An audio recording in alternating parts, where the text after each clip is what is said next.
YCP అధినేత జగన్ ఎక్కడకు పర్యటనకు వెళ్ళినా విపరీతంగా జనం వస్తున్నారు. వాళ్ళు కార్యకర్తలు కావచ్చు, అభిమానులు కావచ్చు, కూటమి ప్రభుత్వంపై విసుగు చెందని వారు కావచ్చు.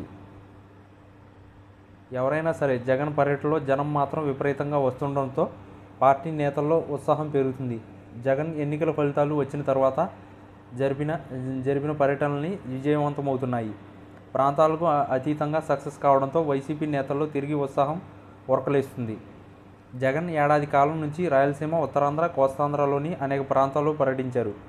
తిరుపతి, కడప, అనంతపురం, కర్నూలు రాయలసీమలోను, విశాఖ, శ్రీకాకుళం ఉత్తరాంధ్రలోను, తెనాలి, పొదిలి కోస్తాంధ్ర జిల్లాల్లో పర్యటించారు. ఇప్పటి వరకు జగన్ పర్యటించిన అన్ని ప్రాంతాలకు జనం పోటెత్తారు. జన సమీకరణ చేయడానికి పార్టీ ప్రతిపక్షంలో ఉంది. వచ్చే ఎన్నికల్లో పోటీ చేయాలనుకునే వారు చేసే బల ప్రదర్శన కాదు. చాలా వరకు జగన్ కోసం వచ్చిన వారేనని వైసీపీ నేతలు చెబుతున్నారు. వాహనాలను సమకూర్చకుండానే, ఎలాంటి సదుపాయాలు కల్పించకుండానే జనం తరలి రావడం చూసి నేతల్లో ఒక రకమైన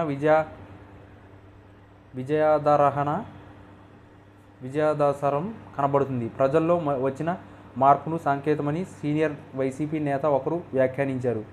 జగన్ వస్తున్నారని తెలిసి తాము ఆహ్వానించకుండానే పత్రికలు, టీవీల్లో వార్తలు చూసి వచ్చిన వారే ఎక్కువగా కనిపిస్తున్నారని ఆయన అనడం తాము విజయానికి చేరులో ఉన్నామని చెప్పకనే చెప్పారు. వైసీపీ అధినేత జగన్ పర్యటనకు స్పందన మామూలుగా లేకపోవడంతో ఇక నేతలు కూడా పార్టీని వీడే ఆలోచనలో మానేసుకున్నట్లే కనబడుతుంది. వచ్చే ఎన్నికల్లో తిరిగి వైసీపీదే అధికారం అని మానసికంగా వైసీపీ నేతలు సిద్ధమయ్యారు. ప్రధానంగా గుంటూరు జిల్లాలో ఉన్న తెనాలిలోనూ జనం అంతమేర వచ్చారంటే ఇక చెప్పాల్సిన పని లేదంటున్నారు. ఇక పొదిలిలో పొగాకు రైతులు పరామర్శకు వెళ్ళినప్పుడు జగన్ హెలికాప్టర్ దిగి దగ్గర నుంచి యువకులు, మహిళలు, రైతులు ఇలా అన్ని వర్గాల ప్రజలు హాజరు కావడంతో ఇక తమకు తిరుగులేదన్న అభిప్రాయంలోకి జగన్ పార్టీ నేతలు వచ్చారు.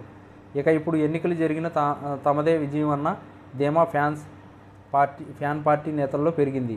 2024 ఎన్నికలకు ముందు తెలుగుదేశం పార్టీ అధినేత చంద్రబాబు అనేక కార్యక్రమాలు పెట్టారు. అనేక నినాదాలతో కార్యక్రమాలను పెట్టి జనం ముందుకు వెళ్ళారు. ఒంగోలు నాడు పెట్టిన మహానాడు సూపర్ సక్సెస్ అయింది. అప్పుడే టీడీపీ విజయం ఖాయమైందని కేడర్లో విశ్వాసం కనిపించింది. కందుకూరు, గుంటూరు వంటి సభల్లో తొక్కిసలాట జరిగినా మరణించినా ఎవ్వరూ వెనక్కు తగ్గలేదు. అదే విశ్వాసం ఇప్పుడు వైసీపీ కేడర్లోనూ కనిపిస్తుంది. వైసీపీ సోషల్ మీడియా కూడా 2-3 నెలల కంటే ముందు ఇప్పుడే యాక్టివ్గా మారింది. జనం రాక చూసిన వైసీపీ నేతలు తమకు అరెస్ట్ చేసుకోండి అని సవాళ్లు విసరడం కూడా అధికారంలోకి రావడం గ్యారంటీ అని భావించడం వల్లనేనని అంటున్నారు. మొత్తం మీద ఎన్నికలకు 4 ఏళ్ల ముందే వైసీపీలో మంచి జోష్ కనిపిస్తుండడం ఆ పార్టీ నేతలను యాక్టివ్ చేసేందుకనే చెప్పాలి.